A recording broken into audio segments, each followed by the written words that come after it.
Hey, what's going on YouTube? It's Volsa. War of the Last Snows has started, and I'm going to give you some tips today to maximize the optimization for your KVK. Okay, now why is maximizing your start so important? Well, let me show you why. Let's take a look at the Augur Stone. We got one event here, build some Alliance Fortresses, whatever, it lasts one day. Then we got Golden Dreams. This is the Defeat the Darkling event. This says it lasts one day. We know that's a lie. This lasts one day or until 40,000 Darklings have been defeated. In my experience, this lasts like 2 to 3 hours after a reset.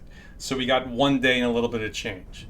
Okay, let's add this up. Now we get to End of Indecision, a day and a half. Now we got 2.5 days. Land of Ice and Snow, another day and a half. We got 4 days. 4 days plus a few hours plus 12 hours. That's when level 1 passes open. What happens when the level 1 passes open? That's your zone 2s. And in this season, everyone has got to fight in zone 2. So you've got like 4.5 days or so before you're going to be fighting in a real fight, for control of the zone. You can't waste any time. You need to get your policies, you need to get your seasonal talents rolling as fast as possible. So let me give you some tips to how to do that. First, even before you enter the KVK, while you're still in Home Kingdom, grab a CP recovery stone, hopefully level 5 if you can find one. Okay, second thing, before you enter this KVK, do not buy the CP recovery out of the VIP store. If you buy it before you enter the KVK for the first time, it's going to get wiped out when you enter the KVK. That's a huge mistake. Don't do that. So let's take a look at the policies. All right, first level of policies, we got 3 options. They're all like things you'd want to have, but unfortunately you can only choose one.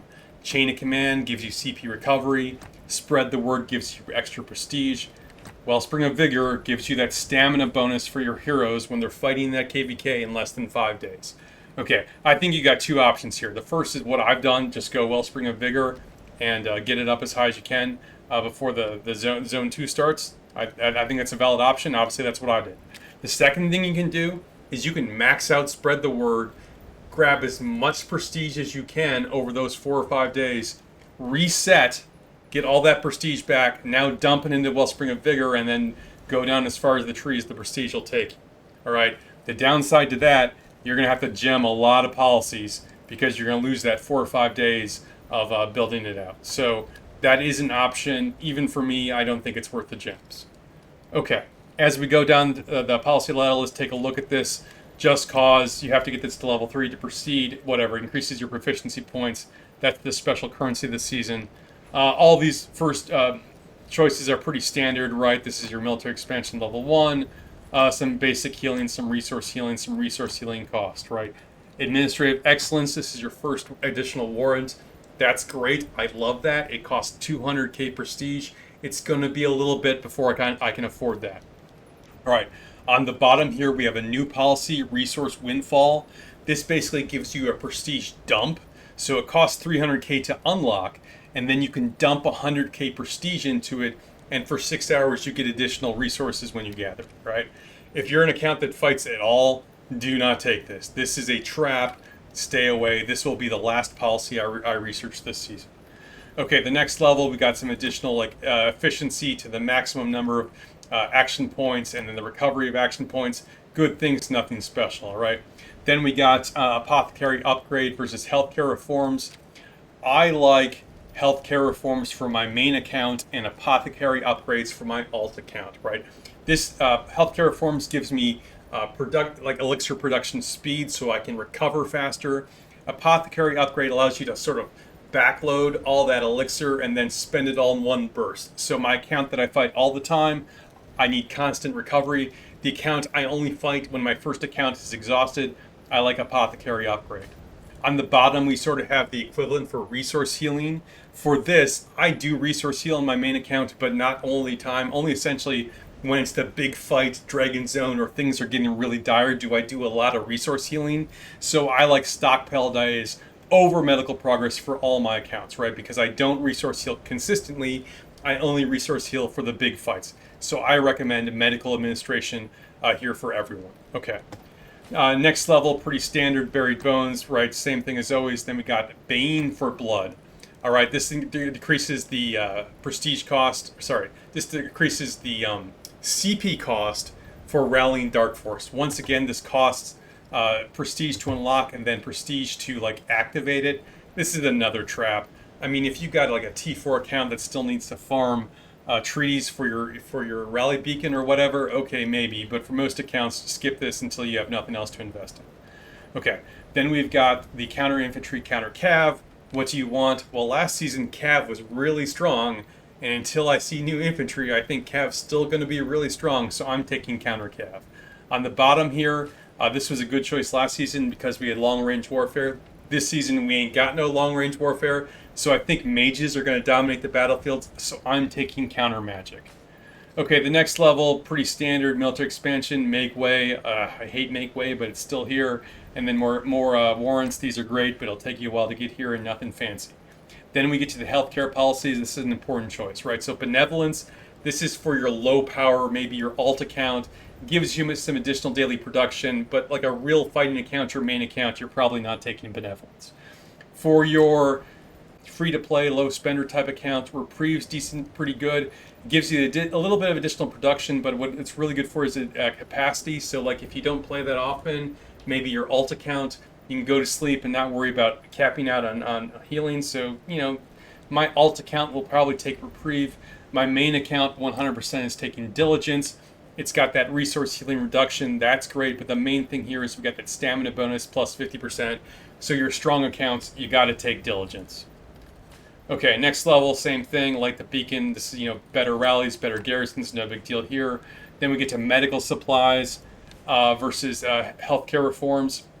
Most accounts are going to want healthcare reforms. It's a percentage-based increase, and even like mid-level power, the percentage-based increase is better than the flat increase, right?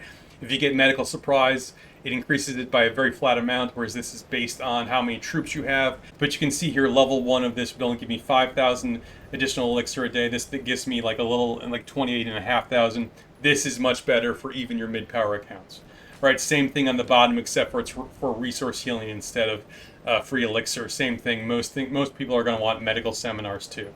Right, bitter end. We've had that for a while. The last thing is private practice. This is the good prestige dump for most accounts. This allows you to expend excess prestige for one elixir. Now it's not the greatest trade-off here, but like towards the end of the season when you got like 10 million prestige sitting around, nothing to do with it, that's great. You can get some elixir out of it. I like this elixir dump much better than the earlier ones. Okay, let's talk about the classes. For strong accounts, when you're fighting, you either want Warlord, that's what I'm going to go with, or Druid. Your farms, etc., those are going to go Herbalist to basically support your main accounts. Engineer looks worthless to me. I think everyone should stay away from that. Okay, however, in those first days before you start fighting, everyone needs to go Herbalist because it allows you to store up a little extra elixir before the actual fighting starts, right? No one's fighting the first 4.5 days of the kingdom, so you can get a bunch of Panacea procs off and get extra elixir before the fighting starts. Now look, Panacea gives you elixir and also gives you 2 boxes which you gift to other players. The boxes have less elixir in them than the elixir you get yourself when you activate this talent. The other thing is if you go up here, you can get Ambrosia, which gives you a chance to get one of these potions here, which are really good. Basically, the starting proficiency points you have can get you this far. Okay, break. As soon as you log in, let's say you got a farm account, right? Do not, with your main account, do not select a class. Go on to your farm account, choose Herbalist, gift your main account, or have a buddy gift your main account one of these boxes. Accept it with your main account, and then choose Herbalist. This allows you to double dip essentially the first day.